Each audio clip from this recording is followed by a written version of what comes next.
आप आयुष्मान भारत में 70 करोड़ जो लोग वो रजिस्टर्ड हुए हैं और 70 करोड़ लोगों को 5-5 लाख का हेल्थ इंश्योरेंस जो है वो दिया गया था। ऐसा लेकिन मोदी जी ने पूरे के पूरे 4000 बंगलों पे उनका जो पोस्ट है उसी को एबॉलिश कर दिया और कहा कि अब ये नए स्तर से किया जाएगा। तो कांग्रेस की सरकार में अब देखेंगे तो उसमें एसएससी भी रेगुलर नहीं होता था, रेलवे के एग्जाम रेगुलर नहीं होते थे।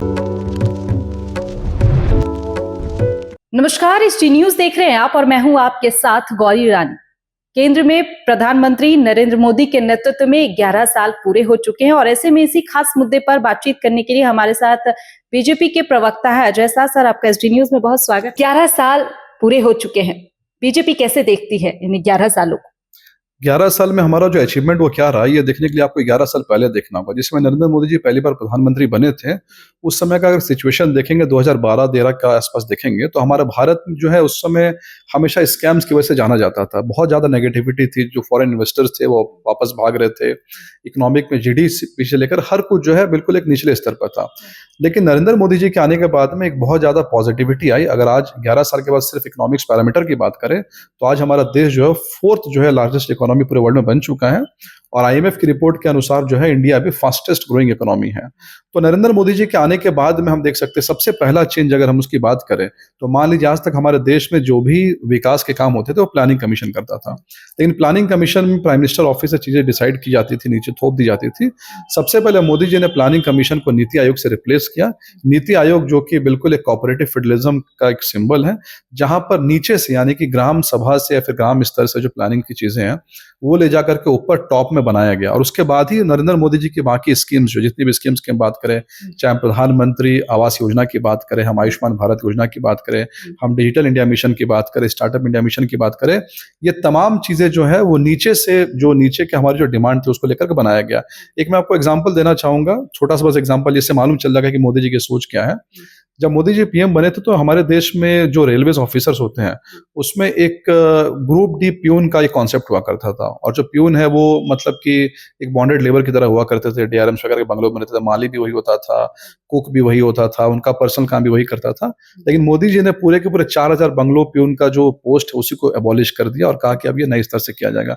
तो इनकी सोच को दर्शाता है कि जहां पर जो नीचे तबके के लोग हैं उनको भी जगह दी गई और सबका साथ, सबका विकास, सबका प्रयास से आज हम यहाँ पर खड़े हैं कि आज भारत जो है 4th लार्जेस्ट इकोनॉमी बनकर खड़ा है।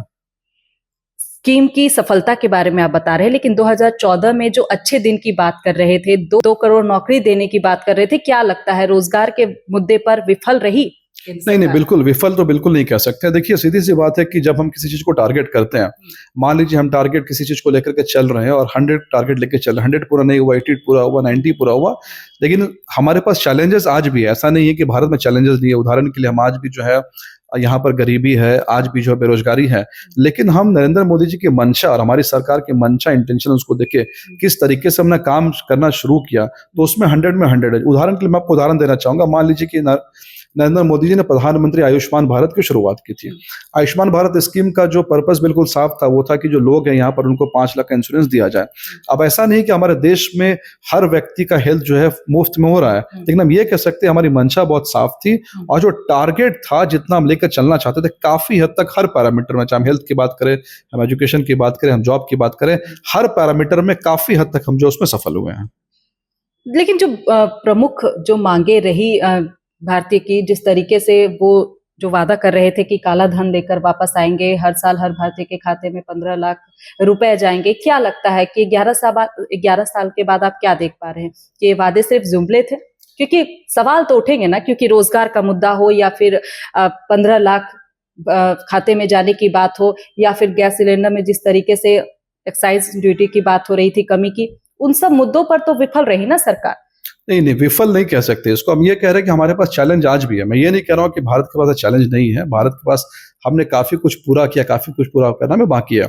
अब उदाहरण के लिए आपने कहा कि जॉब की आपने बात की, लेकिन आप जॉब का रिकॉर्ड देखिए कि पिछले जब से नरेंद्र मोदी की सरकार बनी है, आपको मैं बता रहा हूँ, कल ही देख लीजिए एसएससी की तरफ से 60,000 की वैकेंसी आई है। तो हर साल एसएससी के एग्जाम्स पूरे, अगर कांग्रेस की सरकार में आप देखेंगे तो उसमें एसएससी भी रेगुलर नहीं होता था, रेलवे के एग्जाम रेगुलर नहीं होते थे, कम से कम अब एग्जाम्स रेगुलर हो रहे हैं। आज जहाँ तक जॉब की बात है तो आप किसी भी सेक्टर में देखिए, मान लीजिए कि अगर हम एक छोटा सा एग्जाम्पल ले, एम्स का एग्जाम्पल ले ले, एम्स पहले केवल दिल्ली में वो करता था, चारों तरफ एम्स है, तो क्या एम्स रोजगार जनरेट नहीं कर रहा है? आईआईटीज की बात करें, आईआईटीज पहले गिने चुने शहरों में हुआ करता है, एम्स गिने चुने शहरों में हुआ करते थे। क्या आईआईटीज आईएम्स बन करके रोजगार उत्पन्न नहीं हो रहा है? उसके बाद सबसे बड़ी बात है, आप यूनिकॉर्न देखिए। हमारे देश में यूनिकॉर्न का कॉन्सेप्ट कभी नहीं था, लोग हमेशा जो सरकारी नौकरियों के पीछे भागते थे, लेकिन आज देश में यूनिकॉर्न्स कितने डेवलप हो गए, बैंगलोर में, पुणे में, ये सब के सब देखेंगे आप। नरेंद्र मोदी जी के जो इनिशिएटिव्स थे, चाहे हम सिंगल विंडो क्लियरेंस की बात करें या फिर स्टार्टअप इंडिया की बात करें, उसमें बहुत सारे एम्प्लॉयमेंट क्रिएट हुए। लेकिन ये बात सही है कि चैलेंज अभी भी है। तो हम ये कह रहे हैं कि हर वादे पूरे नहीं हुए हैं, ये बात नहीं, वादा हमने जो भी वादा किया था, हम सारे के सारे वादों को हम पूरा कर रहे हैं, टारगेट की ओर हम बढ़ रहे हैं, लेकिन कहीं के पर चैलेंजेस है। लेकिन उस चैलेंज को एक्सेप्ट कर तुम अपना टारगेट पूरा कर रहे हैं। अभी आपने उदाहरण, मतलब आपने जॉब का उदाहरण दे दिया, आपने कहा कि 15 लाख रुपए आए कि नहीं आए। अब तो मैं आपको ये बता रहा हूं कि आप आयुष्मान भारत में 70 करोड़ जो लोग रजिस्टर्ड हुए हैं, और 70 करोड़ लोगों को 5-5 लाख का हेल्थ इंश्योरेंस जो वो दिया गया था। ऐसा आज के पहले कभी नहीं हुआ। कल जो कश्मीर में ही जो ब्रिज बना है, जो इतना बड़ा जो रेल आर्क का ब्रिज बना है, हमारे लिए वही 15 लाख रुपए है। 15 लाख का मतलब क्या है भाई? जो सरकार की तरफ से नीचे के लोगों को जो स्कीम्स दी जानी, चाहे हमें आज मान लीजिए स्कीम्स मिल रही, चाहे हम गरीब कल्याण योजना की बात करें, आयुष्मान योजना की बात करें, डिफरेंट स्कीम्स, बहुत सारे स्कीम्स चल रहे हैं, पीएम किसान स्कीम चल रहा है, तो उन स्कीम्स में जो पैसे आ रहे हैं, सड़कें बन रही है, हॉस्पिटल बन रहे हैं, तो यही हमारा 15 लाख रुपए है। एक सवाल लेते हैं। झारखंड में वर्तमान में जो ग्रामीण विकास की मंत्री है दीपिका पांडे, उन्होंने कहा है कि जो प्रधानमंत्री आवास योजना है वो झारखंड में उस स्कीम को अभी तक लागू नहीं किया गया है। नहीं, फिलहाल ये स्कीम जो है वो बंद है। नहीं, ये फैक्चुअली सबसे पहले बात इनकरेक्ट है। अब मैं आपको बताता हूँ, जब भी गवर्नमेंट की स्कीम सेंट्रल गवर्नमेंट लॉन्च करती है, तो स्कीम लॉन्च करने के बाद में स्टेट गवर्नमेंट के हाथ में उसका एग्जीक्यूशन होता है, स्टेट गवर्नमेंट के हाथ में उसका कुछ शेयर होता है। नरेंद्र मोदी सरकार में जितने भी स्कीम्स लॉन्च हुए हैं, सबका सब स्कीम अगर आप देखेंगे झारखंड में नीचे आया है, तो कुछ ना कुछ में बहुत बड़ी गड़बड़ियां हुई। मैं आपको उदाहरण देता हूँ। उदाहरण है जैसे कि मान लीजिए पीएम जल नल योजना की बात करें, जो जल जीवन मिशन है। जल जीवन मिशन का टारगेट यह था कि पूरे के पूरे देश में जितने राज्य हैं, वो 2025 तक 100% वाटर टैप आ जाएगा, जल पहुंच जाएगा। लेकिन रैंकिंग की बात करें तो हमारे देश में 10 ऐसे राज्य हैं जिन्होंने 100% टारगेट को पूरा किया है। कुछ गैर भाजपा शासित राज्य भी, तमिलनाडु भी इसमें उदाहरण है। लेकिन झारखंड की रैंकिंग आप देखेंगे, झारखंड जो है 55% पे है, यानी 55% केवल टारगेट झारखंड पूरा करता है। अगर आप पैसों की बात करेंगे, जल जीवन मिशन में जो पैसे आए थे, पहले साल पूरे पैसे आए, दूसरे साल पहले पूछे आए, लेकिन लास्ट ईयर में पैसे जो नहीं आए, क्यों नहीं आए? क्योंकि जल जीवन मिशन में देखा गया कि भाई आपने 22 करोड़ रुपए फर्जी एलएनटी के अकाउंट में ट्रांसफर कर दिया।